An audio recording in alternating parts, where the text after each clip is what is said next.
జై శ్రీమన్నారాయణ. ఈరోజు మనం మన జీవన విధానానికి మార్గదర్శకమైన అద్భుత లక్షణాలు కలిగినటువంటి తిరుప్పావై 10వ ప్రాసంలోకి ప్రవేశిస్తున్నాం. ఈ పాసురంలో ఆండాల్ తల్లి గోపికలు కలిసి 5వ గోపికను నిద్రలేపుటకు ఈ విధంగా పిలుస్తున్నారు.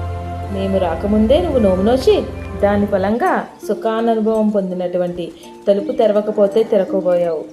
మేమింతగా పిలుస్తుంటే మాటైనా పలుకువా? లోపలే కృష్ణుడున్నాడేమో. తులసి దళం మంచి పరిమళమిస్తుంది. లోపల కృష్ణుడు ఉన్నాడు అని మేమంటున్నాం, లేడు అని మీరంటున్నారు. కానీ లోపల నుంచి తులసి పరిమళం వస్తుందే మాకు.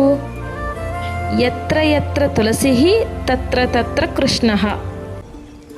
ఎక్కడ తులసి ఉంటే అక్కడ కృష్ణుడు ఉంటాడు, ఎక్కడ కృష్ణుడు ఉంటే అక్కడ తులసి ఉంటుంది. కాబట్టి తులసి పరిమళం లోపల నీ గదిలోంచి లోపల నుంచి వస్తుంది. మాట మాట్లాడకపోతే మాట్లాడకపోయావు, ఒకసారి వస్తున్నా అని అనొచ్చు కదమ్మా.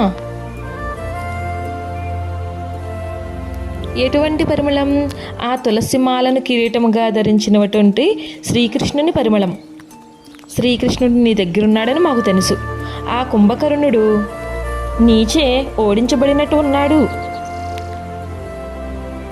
గాఢ నిద్రను నీకు బహుమతిగా ఇచ్చినట్టున్నాడు.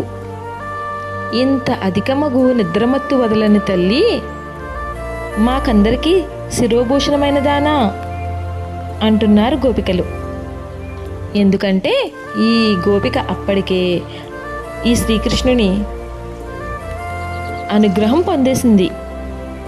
ఆ శ్రీకృష్ణుని అనుభవంతో ఆనందం పొందుతుంది. కాబట్టి ఈ గోపికతో మనం కూడా చేరితే మనం కూడా ఈ శ్రీకృష్ణుని చాలా సులభముగా పొందవచ్చు. అందరికీ శిరోభీషణమైన దానా, నిద్ర నుంచి లేచి మైకాన్ని వదిలించుకొని కాస్త తలుపు తీయవమ్మా. ఆ తలుపు తీసి నీ దర్శనాన్ని మాకివ్వు.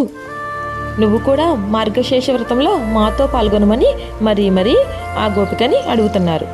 ఈ పాసురానికి అనుగుణంగా ఈరోజు మన గోదాదేవి జడ నరసాపురం ఆదికేశవ ఎంబెనమన్నారు కోవెలలో గోదాదేవి జడ అలంకరించబడి ఉన్నది. ఆండాల్ దివ్య తిరువడిగళే శరణం.